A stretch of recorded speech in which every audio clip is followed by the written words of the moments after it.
BBC presents Jet Morgan in Journey into Space.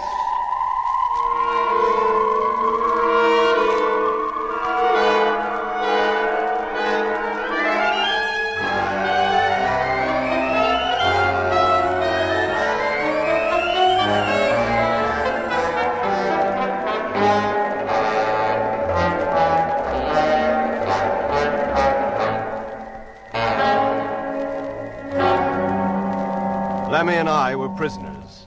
During the struggle with Mitch at the strange farm we had found on the edge of the Argyre Desert, Jet's helmet had been punctured. It was imperative that he should get back to the land fleet parked on the other side of the high sand dune about 100 yards away. But his return was delayed when the man who called himself the Flying Doctor ordered us to board the sphere-shaped craft in which he had landed.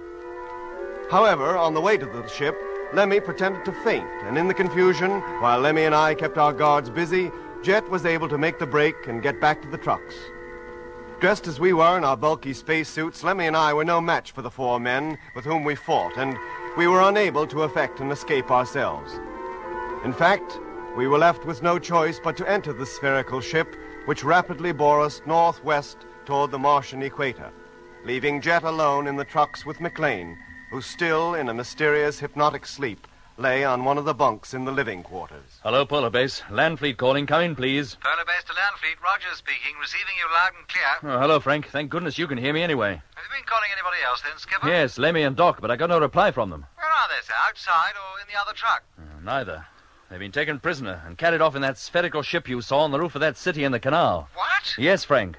And as soon as they entered the sphere, all radio contact with them was lost. Well, how did they allow themselves to be caught like that? Oh, we all were, Frank. Mitch as well. But who by? Well, that farmhouse you saw. Yes? It was occupied by a man and his wife who seemed to think they were back on Earth. Sheep farming in Australia. Mitch was with them, and he seemed to think the same thing. But how could that be, Skipper? It doesn't make sense. Oh, I know it doesn't, Frank, but I haven't the time to go into it now. You must just believe what I tell you. If you want to help get the three of them back, do what I tell you as well. Yes, sir. Now, listen carefully, Frank. There's nobody in the land fleet now but me. And McLean, lying unconscious in the living quarters in the truck behind this one. Oh? I intend to go after that ship, or at least set out in the direction it took, in the hope of overtaking it. But you'll never do it, sir. It must be hundreds of miles from you by now. I realize that, Frank, but how much fuel have you got in number one? Well, enough to get up into free orbit, sir, that's all. To come down again, I'd have to refuel her from one of the freighters already up there. How far could you travel, close to the planet's surface? I'm not sure, sir. We use up quite a lot of juice getting airborne, but once we're up, we'd be all right. At a rough guess, I'd say about 2,000 miles maximum, but I could get Grimshaw to figure it out more accurately. Oh, you'll have time to do that between now and takeoff. Right, sir. Now, Frank, this is what I want you to do. Get number one ready, then head for here along the course that I'll give you. Very well. Fly along it as far as your fuel will allow, including a return trip back to Polar Base. If you see anything resembling that sphere, or any place where you think it might have landed, report its position to me at once. Yes, sir. Meanwhile, I'll be traveling along the same course at ground level. But you have two trucks there, sir. Who'll drive the other one? McLean. McLean? But I thought you said he was lying unconscious on a bed. At the moment, Frank, he is. But I think he'll get up and go into the other truck if I tell him to. Very well, sir. Now, keep in constant radio contact, Frank, and call me as soon as you've taken off. I'll be heading northwest from here in just a few minutes. That's roughly the course you'll fly too, but I'll give you a more accurate one later. Right, Jet. I'll get a crew together right away, but that'll leave only one man here at base. Well, that can't be helped, Frank. Unless we get back some of the men we've already lost, we'll have nobody left to run anything soon. Yes, sir. I'll call you the moment we leave the ground.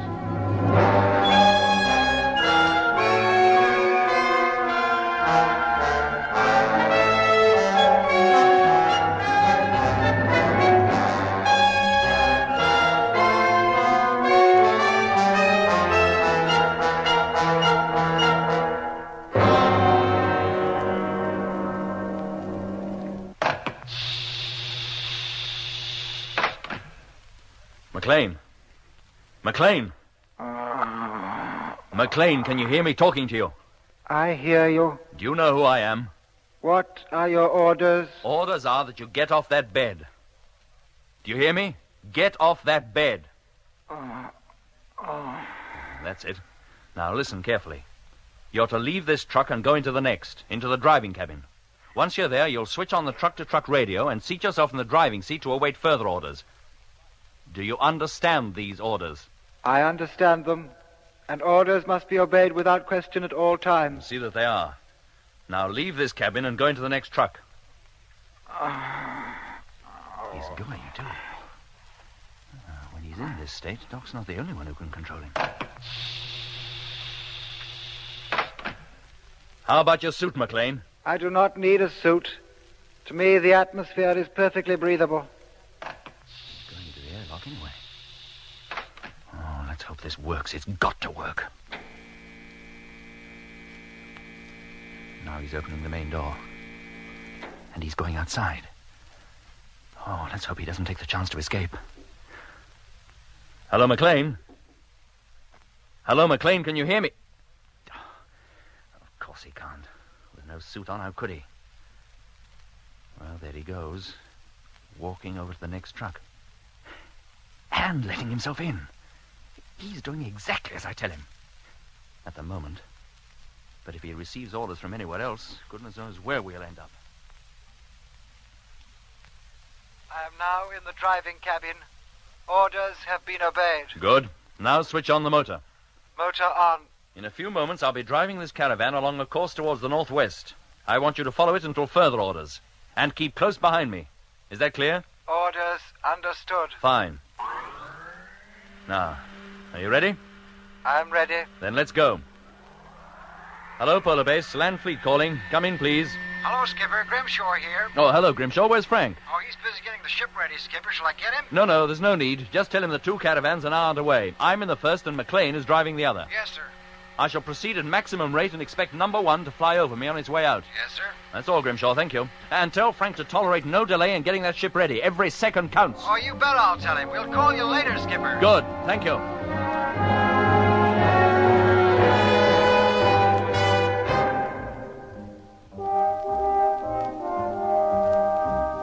And so Jet set out in what could only have seemed a hopeless search for Lemmy, Mitch, and myself. All morning, with McLean following close behind, he plowed his way through the pink sand on a steady northwesterly course in the direction the sphere had taken.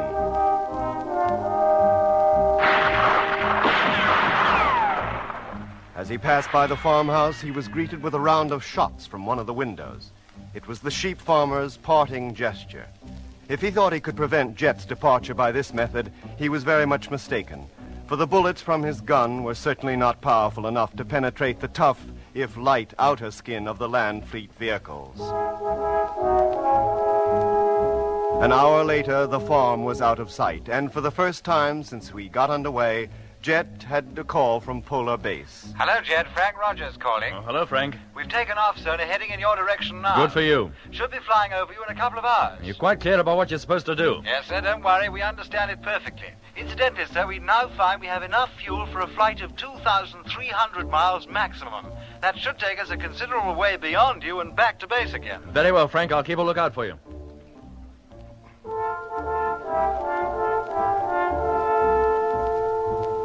Frank's speed in the freighter was, of course, far in excess of Jet's along the ground, and little more than an hour after Jet had spoken to Frank, the huge freighter passed overhead.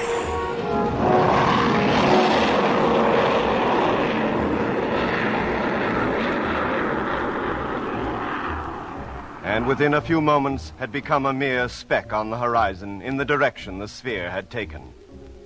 It was about then that the sphere in which Lemmy, Mitch, and I were traveling, Mitch in the lower cabin and Lemmy and I in the upper one, reached the city of Lacus Solus, the great oasis where a number of canals crossed each other.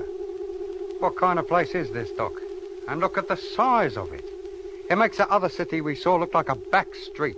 It's composed of a great number of pyramids, Lemmy, with wide streets running between them. And the biggest pyramid of all is in the middle of the lot. Yeah. This must be the Martian capital. Hey, Doc, do you think it's populated with people brought from Earth, or the real Martians live down there? We're much too high to see people of any kind, Lemmy. Well, we won't be for long. Not at the rate we're descending. Hello up there. Hey, there's that quack doctor calling from downstairs. This ship must have some kind of intercommunication system. Well, if it has, I didn't see any sign of it. Hello up there. Can you hear me? Of course we can hear you. And if we could find any instrument to talk into, you might get a reply. You don't have to find anything. Just talk, that's all. Oh. We're about to land. Orders are that you come down to the lower cabin immediately. Orders? Who do you think you're talking to? Quiet, Lemmy. Hello, this is Matthew speaking. Orders, did you say? You heard. The The door will be open and you will come down. But supposing we don't choose to come down? The orders have been given and orders must be obeyed Without question at all times. We know all that, but we're not used to taking orders from anybody but Jet, and he doesn't happen to be here. You mean you are still able to resist orders? What does he mean by that, Doc? I know exactly what he means. You do? That noise we heard, Lemmy. It was supposed to stupefy us, put us under the control of that flying doctor so that whatever he ordered us to do, we'd do it. Oh, like McLean, you mean? Yeah, but it didn't work. First, because I seemed to be immune to it anyway, and second, because you fought against it and overcame it. Oh, so that was his little game. That was why he sent us up here, apart from the others. And that's why he didn't send Mitch up here either, because he's already been treated. You mean Mitch will do whatever that doctor bloke tells him? All right, you needn't discuss it any further. You're not the first case we've had of this kind, and it won't make any difference. Any difference to what? To your future. When you know a little more about this place, you'll be glad enough to submit to any treatment. We don't intend to submit to anything, from you or anybody else. That remains to be seen. But meanwhile, if you won't take my orders, I suggest you take my advice. Come down here as soon as we land. And don't forget to put your helmets back on, or you won't get very far. Did he think we'd go without them, then? Yeah, Lemmy, he probably did. If we'd been in the condition he expected us to be, I'm sure we wouldn't be needing the helmets. Now, come on, put your headgear on. We must be almost down to ground level anyway. Yes, Doc. But they have us now. And what hope is there for us? Plenty, Lemmy. So long as we can keep control of our own minds. And what about Mitch? By all accounts, he hasn't been in control of his since yesterday. If we could only get him away from here, we could bring him back to normal. Get him away? You're right. But first, we got to figure out how we're going to get ourselves away. And if we do, Mitch goes with us, even if we have to kidnap him. If you ask me, Doc, there ain't a chance, either for you, for me, or for Mitch. They've got us now, and they intend to keep us. Well, that may be their intention, Lemmy, but it doesn't mean they'll succeed. Meanwhile, we have to go along with them. And meanwhile, you might remember that every word you say can be heard. Oh. There, Doc. You see what I mean?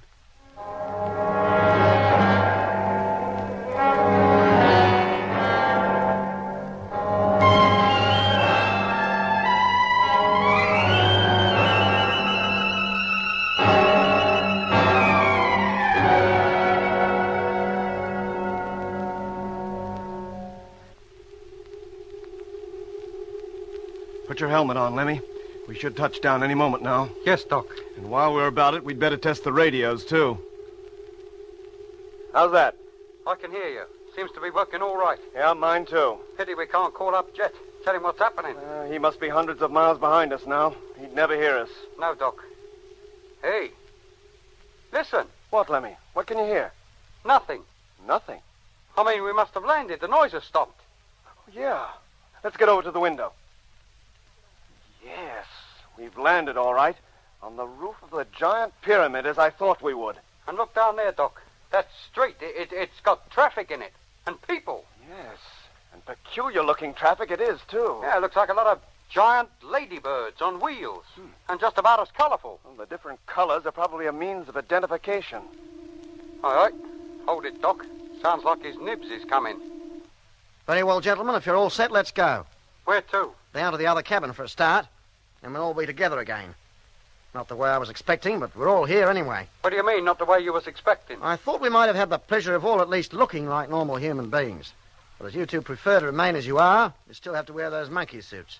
And that's a pity, because new personnel arriving here in an unconditioned state can often upset many of the others. And what about Mitch? He's supposed to be normal, I suppose. On this planet, he is. Doctor, would you mind telling us exactly what is happening and where we're going? Sorry, gentlemen, I wish I could.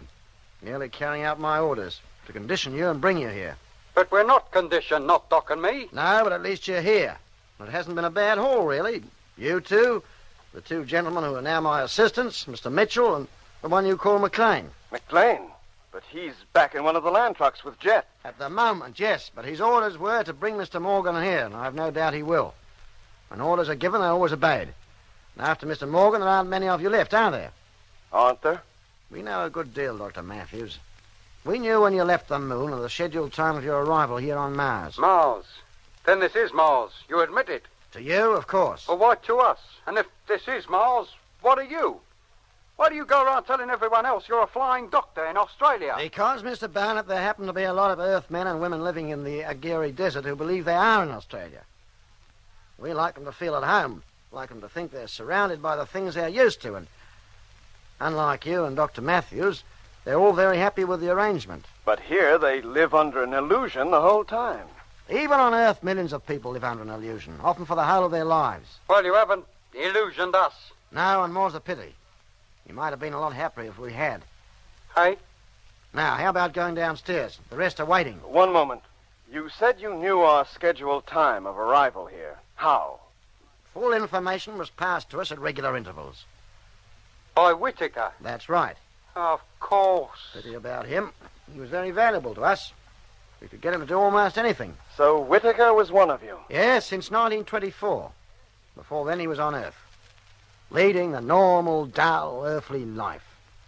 At least we gave him something to live for, something to achieve. And look how he ended up. Yes, we hadn't allowed for Peterson. Well, what do you mean? With the exception of yourself and Peterson, there wasn't a man in the fleet that Whitaker could not have controlled, could not, given the time, have brought completely under his own influence. So that's why we had all them nightmares whenever he was around. Yes, it's easier to get control of a subject once he's asleep. But if they won't sleep... Now, let's go downstairs. Just a minute. Well? Where did you come from? From Earth. How long ago? 15 years. Until then, I was what I now pretend to be, a flying doctor in the Australian bush. But the way you talk, you might be a Martian. I decided a long time ago that there's no point in fighting the inevitable. I threw in my lot with them. As a trained doctor, I have a way with people. Might be a bit rough and ready, but it serves. I'm the go-between, between them and the people who've been brought here. I see to it that their illusion, as you call it, is not shattered. Them? Who are them? The Martians, for whom and by whom the rest of us exist up here. But who are they? What do they look like? I wouldn't know. I've never seen them. Oh. Doctor, supposing you had a chance to go back to Earth, would you go? If I were on Earth now, I'd be 15 years older. I was no chicken when I came here. What prospect is there for me if I return? But how much longer do you expect to remain as active as you are now? I don't know. But I do know that in the city of Orpha, there are people who came here from Earth during the opposition of 1879. The opposition? Of what? The opposition of Mars, of course. When it is close to the Earth.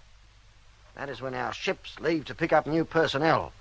Approximately every 15 years. Of course.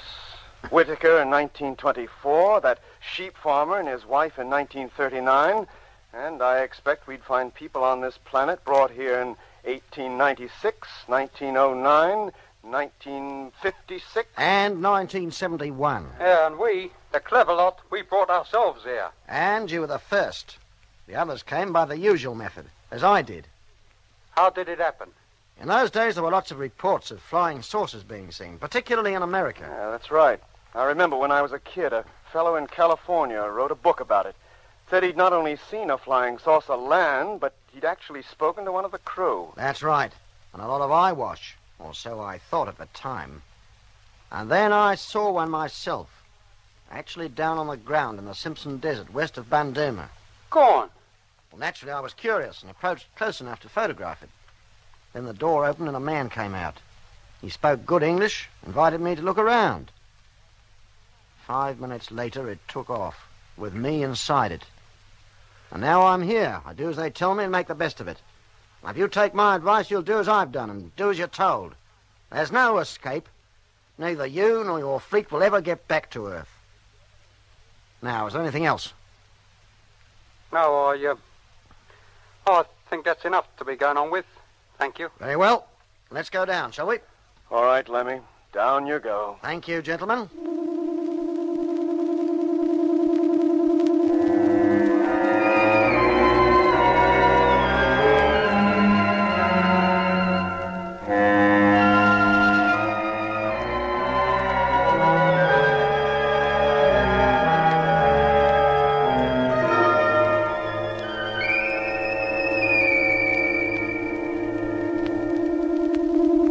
Now, gentlemen, If you wouldn't mind stepping outside, I'll take you down to the intake section, where you'll be categorized for the work most suited to you. Work? You don't think this is a free hotel, do you? Once you're here, you have to work for your keep. What's that? That is something I don't decide. But you're more fortunate than most people. You're all very skilled in your own particular professions and should be very useful to us. Your long stay could be extremely pleasant. Who are you kidding? Come over here to the terrace wall. Well? Look down at the city. What do you think goes on down there in all those buildings? How should we know? Well, I'll tell you.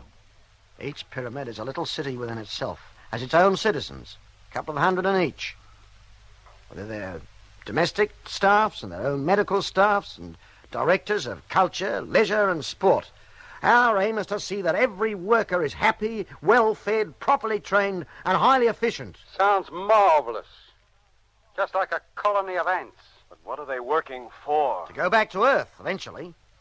Hey? For nearly 100 years they have worked to that end. And when they return, they will carry the true Martians with them in the largest space fleet the universe has ever seen. You mean they're building a space fleet to invade the Earth? Mars is a dying planet. If its inhabitants are to live, they must move elsewhere. The nearest and best place for them is the Earth. And what about the people who already live on the Earth? And the people brought up here from Earth, what about them? They will be rewarded for their part in making the invasion possible. And how long before this invasion is possible? The next close opposition. 1986. That should see the beginning. Good grief. So you see how important it is that none of your expedition gets back.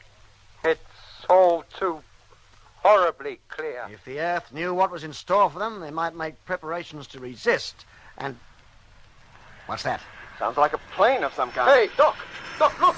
It's one of our freighters. It's number one. It's right.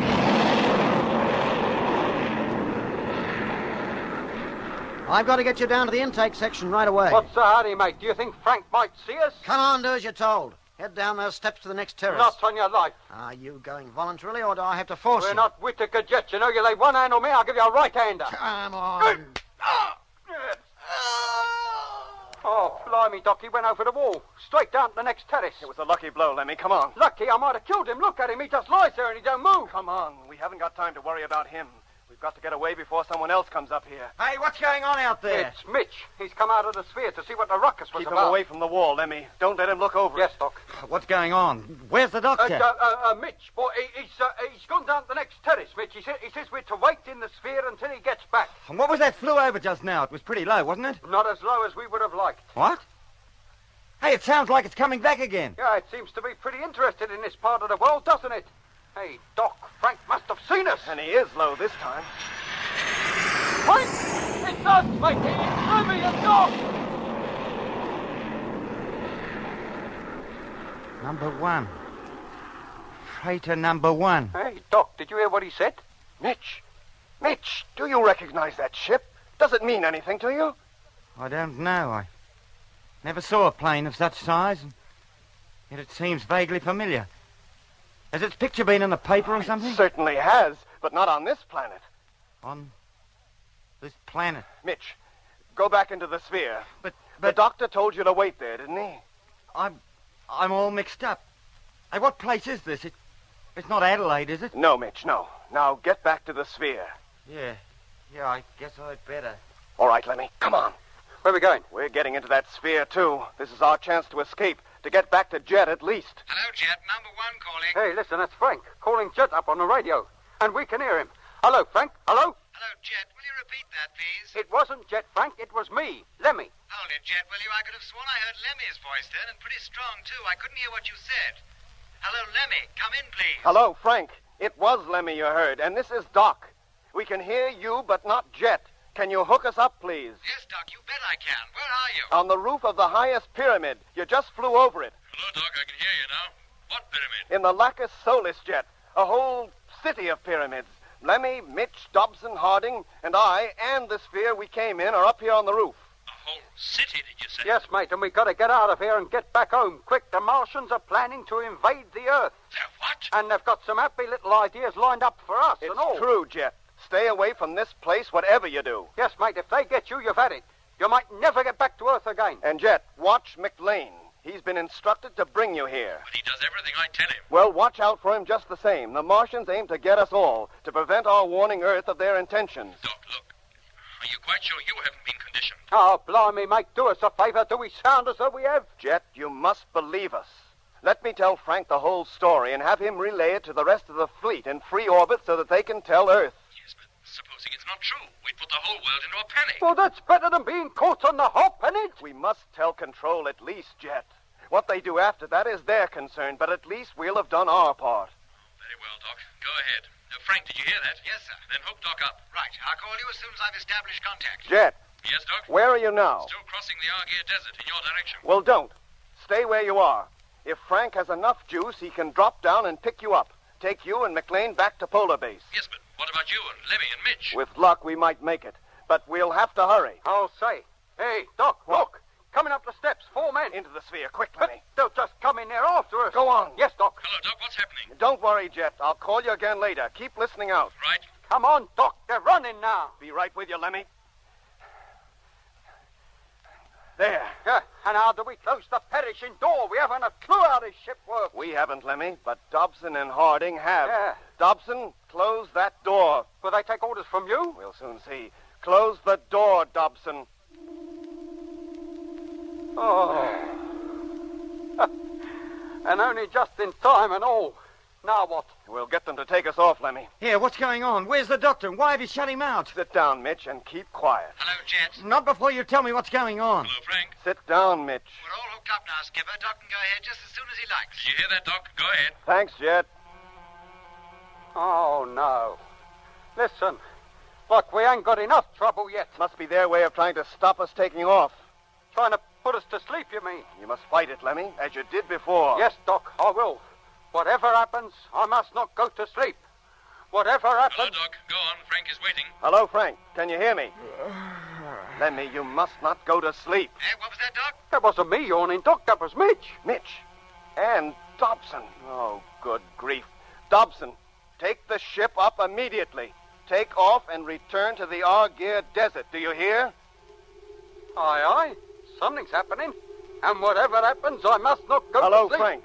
Frank, hello. Doc, Mitch is out, asleep on the floor. Hello, Frank. Hello? Hello, Doc. Jet. What is it, Frank? What's wrong? I don't know. There's that peculiar noise, and I feel so sleepy. Frank, you must fight it. You must stay awake. I'm trying, Doc, but the ship, What about it? she doesn't seem to respond. I can't control her. Oh, no. Take a hold of yourself, Frank. Frank, do as Doc says. You must stay awake. But we're off. Doc, we're taking off. And for Dobson, this is a time to go to sleep. Get over there, Lemmy. See if you can control her. Me? What a hope. Go on, Lemmy. Yes, Doc. Hello, Jet. Doc. Yes, Frank? It's no good. We're losing height. I can't control her. You must, Frank. We're almost on the deck now. Here we go. Frank! Frank, answer me! Hello, number one. Hello. What is it, Doc? Frank. He must have crashed.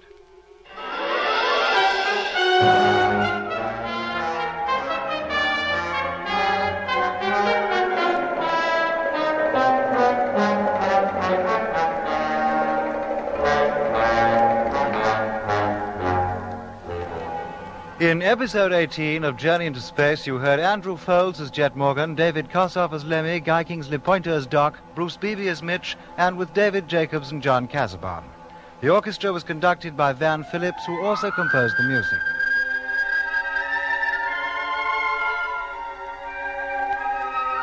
Journey into Space is written by Charles Chilton and produced by him in the London studios of the BBC.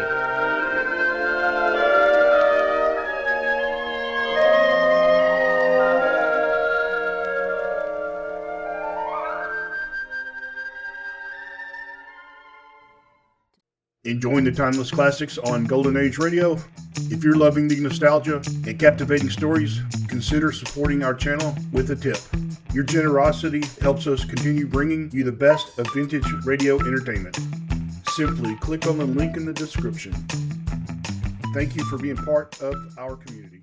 Lost in Brazil invites you on an unforgettable journey, where every moment is an adventure waiting to be discovered. Join us as we uncover the soul of Brazil, one incredible experience at a time.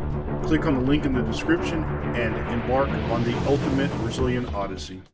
You have been listening to Golden Age Radio, rumble.com/c/GAR, brought to you by G3PL.com. Don't forget to subscribe for more videos.